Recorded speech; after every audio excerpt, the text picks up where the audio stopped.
नमस्कार मित्रांनो, महाराष्ट्र राज्यातील सर्व संजय गांधी निराधार अनुदान योजना, दिव्यांग अनुदान योजनेतील लाभार्थ्यांसाठी, विधवा व निराधार महिलांसाठी, त्यासोबतच श्रावणबाळ निवृत्ती वेतन योजना आणि वृद्धपकाळ निवृत्ती वेतन योजनेतील ज्या लाभार्थ्यांचे हप्ते बंद झाले आहेत, त्यासोबतच जे लाभार्थी या योजनांसाठी नव्याने पात्र झाले आहेत, त्या सर्व लाभार्थ्यांसाठी आजचा व्हिडिओ अतिशय महत्त्वाचा असणार आहे. कारण अनेक लाभार्थी पात्र असून त्यांचे हप्ते बंद झाले आहेत किंवा हप्ते थकीत पडले आहेत. अशा लाभार्थ्यांना योजनेसाठी नव्याने अर्ज करता येणार आहे.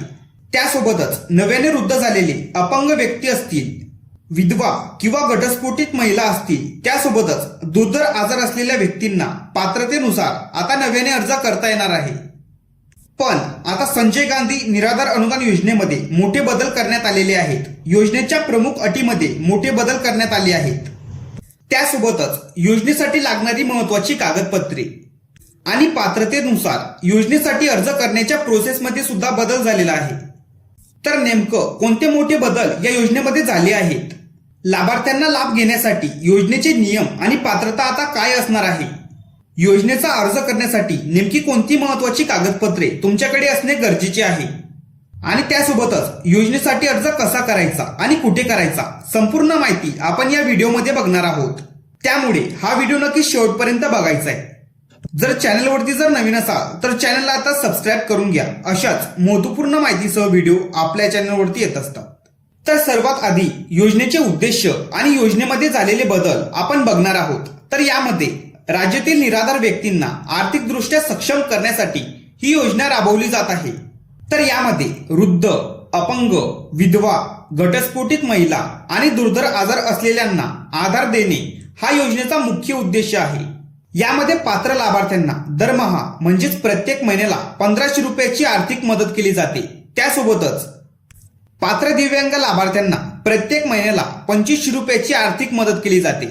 त्यानंतर योजनेसाठी असलेल्या प्रमुख अटीमध्ये पहिली अट संजय गांधी निराधार अनुदान योजना. या योजनेअंतर्गत 18 ते 65 वर्षाखालील निराधार पुरुष व महिला, अनाथ मुले आणि दिव्यांगातील सर्व प्रवर्ग या योजनेचा लाभ घेण्यासाठी पात्र असणार आहेत. त्यासोबतच क्षयरोग, कर्करोग, एड्स, कुष्ठरोग यासारख्या दुर्धर आजारामुळे स्वतःचा चारितार्थ चालवू न शकणारे पुरुष व महिला योजनेसाठी पात्र असणार आहेत. त्यानंतर या योजनेमध्ये दारिद्र्य रेषेखालील कुटुंबाच्या यादीत नाव असणे, त्यासोबतच 21,000 रुपयांच्या आत कौटुंबिक वार्षिक उत्पन्न असणे आवश्यक आहे. त्यानंतर निराधार विधवा महिला, घटस्फोटित महिला, त्यासोबतच तुरुंगात शिक्षा भोगत असलेल्या कैद्यांची पत्नी आणि सिकल सेल ग्रस्त या सर्वांना या योजनेचा लाभ मिळणार आहे. त्यानंतर अत्याचारित व वैश्य व्यवसायातून मुक्त केलेल्या महिला, तृतीयपंथी, देवदासी आणि 35 वर्षावरील अविवाहित स्त्री योजनेसाठी पात्र असणार आहे. जर या अटींमध्ये तुम्ही बसत असाल तर तुम्हाला योजनेसाठी अर्ज करता येणार आहे आणि तुमच्या पात्रतेनुसार 1500 किंवा 2500 रुपये याप्रमाणे प्रत्येक महिन्याला लाभ तुम्हाला मिळणार आहे. त्यानंतर योजनेसाठी अर्ज करताना कोणती आवश्यक कागदपत्रे तुमच्याकडे असली पाहिजे याबद्दलची माहिती थोडक्यात समजून घ्या. तर आवश्यक कागदपत्रांमध्ये तुमच्याकडे आधार कार्ड, रहिवासी पुरावा म्हणजेच रहिवासी दाखला, उत्पन्नाचा दाखला आणि तुमचे कौटुंबिक वार्षिक उत्पन्न हे 21,000 रुपयाच्या आत असणे गरजेचे आहे.